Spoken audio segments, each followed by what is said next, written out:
Entonces vamos a desarrollar la sesión número 7, que corresponde en este caso a la materia de economía. Ok, vamos a ver el sistema tributario. Y tenemos que definirlo, son las instituciones, normas y principios con los que se regula el traslado de recursos monetarios a través de los tributos, desde las personas naturales o jurídicas hacia el Estado. La economía por ejemplo, nuestro país funciona como la de una persona. Requiere de ingresos para poder realizar o financiar sus gastos. Por eso, la tributación principal es la fuente de ingresos del Estado peruano y de la mayoría de los estados del mundo.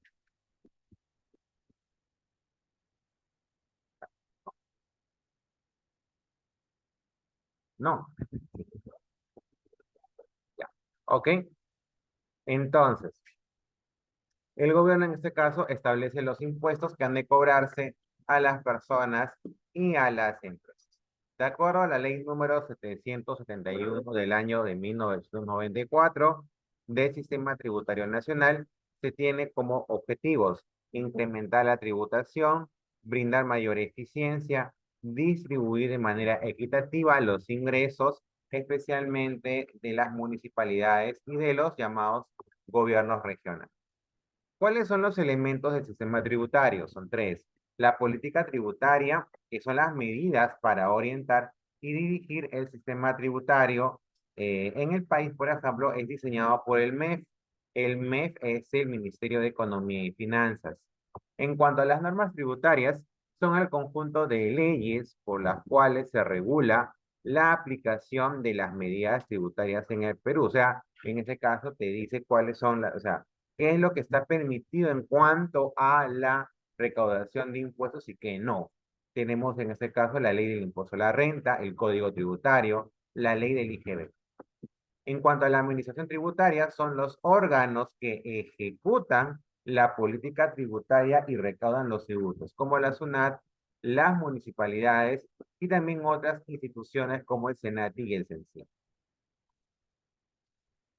Ahora, ¿qué es el tributo? El tributo es la prestación de dinero que el Estado exige en el ejercicio de su poder y que la ley lo respalda para de esa manera cubrir los gastos que le demande el cumplimiento de sus fines. El Código Tributario establece que el término tributo comprende tanto impuestos, tasas y contribuciones. En cuanto a los impuestos, el tributo es un tributo cuyo pago no origina una contraprestación directa del Estado al contribuyente. Es decir, el que paga no recibe, en este caso, un beneficio directo del Estado. Por ejemplo, cuando pagas el IGB, o sea, el impuesto general a las ventas, o el ISC, que es el impuesto selectivo al consumo, o el impuesto a la renta. ¿Ok? O sea, no hay una, o sea, no es que el Estado está obligado a darte algo de manera directa. ¿Ok? En realidad, esto lo recibimos de manera indirecta. Por ejemplo, cuando las municipalidades organizan obras públicas, ¿no? Obras de alumbrado. O, por ejemplo, si hablamos del estado propiamente dicho, por ejemplo, es el mantenimiento de los colegios, de los colegios del Estado, colegios nacionales, ¿ya? Esos son administrados por el Estado. ¿Y de dónde saca ese dinero? De los impuestos que nosotros pagamos. En cuanto a las tasas, es el tributo que se paga como consecuencia de la prestación efectiva de un servicio público individualizado en el contribuyente por parte del Estado. Es decir, el contribuyente recibe un beneficio directo e inmediato del Estado. Entre los tipos de tasas tenemos los arbitrios, que son los pagos por la prestación o mantenimiento de los servicios públicos, como limpieza pública, parques y jardines, seguridad ciudadana. Estos arbitrios son pagados, los pagamos, por ejemplo, en las municipalidades. En cuanto a las licencias, son pagos para obtener autorizaciones específicas para realizar actividades de provecho particular, como por ejemplo las licencias de funcionamiento, la licencia de conducir. En cuanto a los derechos, son pagos por un servicio administrativo público o el uso o aprovechamiento de bienes públicos. Por ejemplo, cuando pagas por derecho de partida de nacimiento, o por DNI, o por la emisión de pasaporte, o por el peaje, o por ingreso a museo. ¿Ok? Unas cosas que hay que también es tener en cuenta. Los comprobantes de pago son fundamentales para que el vendedor pueda certificar la venta que ha hecho y pagar impuestos por ello. Cuando tú adquieres un bien y no recibes comprobantes de pago, estás ayudando más bien al vendedor a evadir impuestos. Sin ese documento que certifique la venta, él la oculta y deja de pagar impuestos que corresponden, por lo cual está obligado a declarar. ¿Ok? Es decir, cuando usted hace una compra de cualquier tipo de artículos mayores, que no me equivoco, a 5 soles, ¿ok? El vendedor está obligado a emitirte un comprobante de pago. Con eso, él declara a la SUNAT, ¿no? Sus ingresos por ventas. Y eso de alguna manera hace que sea más preciso el impuesto que debe pagar y esto en este caso contribuirá al Estado. ¿Ok? Otro también punto más importante es que de acuerdo al Código Tributario, la UIT, o sea, en la Unidad Impositiva Tributaria, es un valor de referencia que puede ser utilizado en las normas tributarias. Así, por ejemplo, en el 2014, el valor de una UIT era de 3.800 soles, ¿no? Ahora es mucho más. La UIT, entre otros aspectos, es utilizado para aplicar sanciones impositivas tributarias. Por ejemplo, si eres multado con 15 UITs, en ese momento estarías pagando unos 57.000 soles. En los últimos años, el valor de la UIT se ha incrementado en 50 soles. Mientras mayor sea el crecimiento económico, el gobierno aumenta la base impositiva. Eso es en teoría.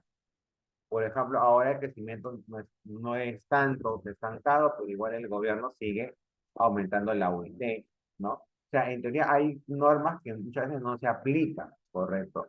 O en todo caso, muchas veces, ¿no? Eh, hay cierta, hay poca dureza al momento de aplicar, al momento de cobrar los impuestos. Por eso tenemos, por ejemplo, un conjunto de empresas, ya que, sobre todo grandes empresas, que, por ejemplo, no pagan impuestos, o en todo caso no pagan la mayoría de sus impuestos. ¿Y cómo hace para ello?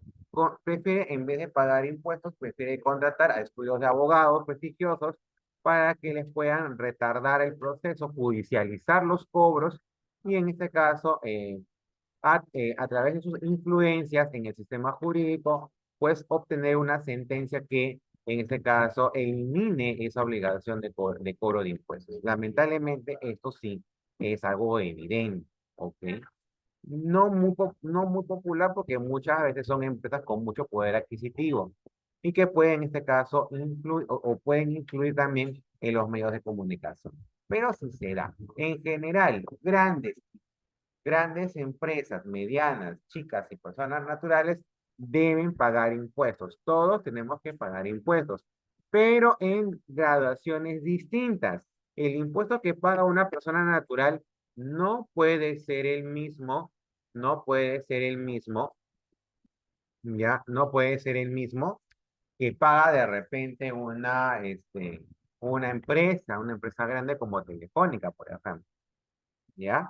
O como LAN, ¿ok? O sea, o sea, ¿por qué? Porque los ingresos de empresas grandes como Telefónica o LAN son muchas veces, o mejor dicho, son de una mayor proporción que en este caso de una persona natural o de una MIPYME, por ejemplo, que es una mediana y pequeña empresa, ¿ok? Entonces, puedo que en este caso los tributos son distintos. Lamentablemente en el país hay mucha evasión tributaria, no solamente de pequeños, de pequeños comerciantes o en todo caso pequeñas empresas, ¿no? Sobre todo de las grandes empresas. Y es ahí donde la recaudación cae. En los últimos años la recaudación tributaria es muy pobre, salvo en los tiempos de Castillo que subió un poco. En los demás gobiernos de derecha generalmente la tributación es cae y cae justamente por estos compadrazgos, ¿no? Entre los, en este caso, entre las empresas poderosas y en este caso los actores políticos.